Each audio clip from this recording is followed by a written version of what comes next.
Bienvenidos a Sabe un Psicólogo. Hoy vamos a hablar del trastorno por déficit de atención con hiperactividad, término que como muchos otros de la psicología y como lo hemos comentado en otras oportunidades, se ha vuelto muy cotidiano y es hasta pegajoso. Solemos usarlo para referirnos casi a cualquier comportamiento, bien sea de un adulto o de un niño.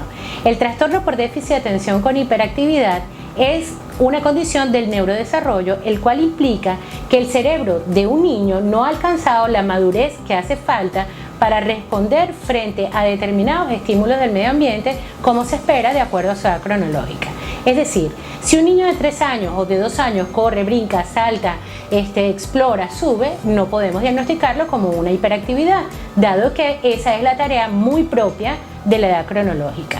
A medida que vamos creciendo y vamos logrando desarrollar el autocontrol de nuestro comportamiento y vamos desarrollando la capacidad para enfocar nuestra atención en una tarea específica de manera voluntaria y además consciente, pues deberíamos ir emitiendo respuestas un poco más sofisticadas, como lograr el aprendizaje de la lectura y la escritura, procesos para los cuales se requiere un esfuerzo cognitivo y consciente del niño.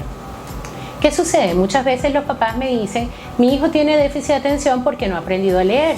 Cuando empezamos a indagar, conseguimos dentro de las rutinas de la casa, del hogar y de la cotidianidad del niño, elementos que suelen empeorar o que pueden hacer que un niño parezca déficit de atención cuando no lo es.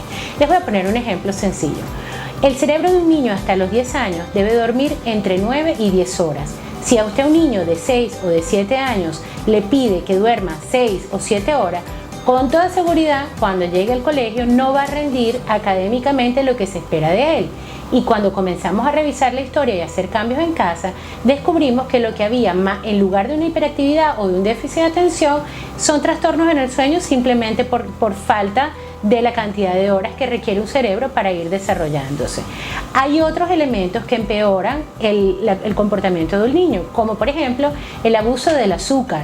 Cuando niños dentro de su dieta alimentaria exageran con estimulantes como la cafeína, como el azúcar, normalmente su comportamiento tiende a ser un poco más intenso. Y además de eso, el encierro, el abuso de la tecnología y la falta de actividades motoras hacen que el niño sienta constantemente y muy probablemente en lugares inadecuados una gran necesidad de descargar el movimiento. Tengamos en cuenta que en los primeros años de vida el cerebro requiere moverse para poder desarrollarse. Nosotros no podemos impedirlo, tenemos que ir ajustándolo a las condiciones ambientales en las que se encuentra el niño a lo largo del día. El déficit de atención con hiperactividad no es una enfermedad, por esa razón no se cura, sino que nos acompaña a lo largo de nuestra vida. Es una condición que en sí misma no ocasiona grandes daños. Mal manejada puede lesionar grandemente la autoestima y puede hacer que un adulto se sienta incapaz de asumir responsabilidades porque ha ido grabando en su memoria cosas como a ti todo se te olvida, tú no sirves para eso, tú eres flojo para estudiar, y cuando nos ponemos a investigar en la vida adulta encontramos que no fue apropiadamente diagnosticado o en el momento oportuno el trastorno por déficit de atención con hiperactividad. Les comento además que esto es genético, es decir, yo a veces tengo que pedirle a papás inatentos o a papás hiperactivos que enseñen a controlar la hiperactividad o la inatención de sus pequeños, y eso puede generar grandes conflictos o grandes luchas dentro de casa. Antes de considerar o de pensar que su hijo tiene alguna condición del neurodesarrollo que no son negativas en sí mismas, ni que tampoco son grandes tragedias dentro de una familia, yo los voy a invitar a que tomen en cuenta estas 3 sencillas recomendaciones. Pospongan el uso de la tecnología todo lo que puedan, de manera recreativa. Hay lugares donde la tecnología se utiliza para descargar conocimiento. Yo me refiero a posponer la tecnología hasta, créanme, hasta los 12, hasta los 13 años, cuando el cerebro alcanza una gran estabilidad desde el punto de vista de la madurez, como estrategias recreativas. En lugar de tener a un pequeño o a un niño frente a un dispositivo electrónico, permítale que salga a jugar de manera poco estructurada, a correr, a montar bicicleta, a trepar, a bailar, incluso en actividades de mesa un poco más tranquilas, como construir rompecabezas, legos, colorear, recortar, dado que eso estimula el desarrollo de funciones cognitivas y ejecutivas. La segunda recomendación, hasta los 9, hasta los 10 años, su hijo debe dormir 10 horas.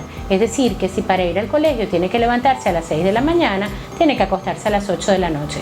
Esa cantidad de descanso le permitirá al cerebro de su hijo disponerse positivamente hacia el proceso de aprendizaje escolar.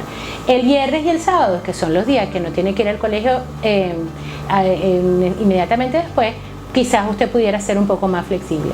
Disminuye el consumo de azúcar. El chocolate es el cacao en sí mismo, es una maravilla, tiene elementos antioxidantes y también incluso antidepresivos, y eso está estudiado y demostrado. Pero cuando el chocolate o el cacao lo mezclamos con el azúcar, normalmente tenemos un excitante interesante y además intenso en el cerebro. Así que vamos a disminuir la ingesta diaria del azúcar y vamos a proporcionar a nuestros hijos una alimentación mucho más balanceada y mucho más sana, antes de llegar a la conclusión de que podemos estar en presencia del trastorno por déficit de atención con hiperactividad.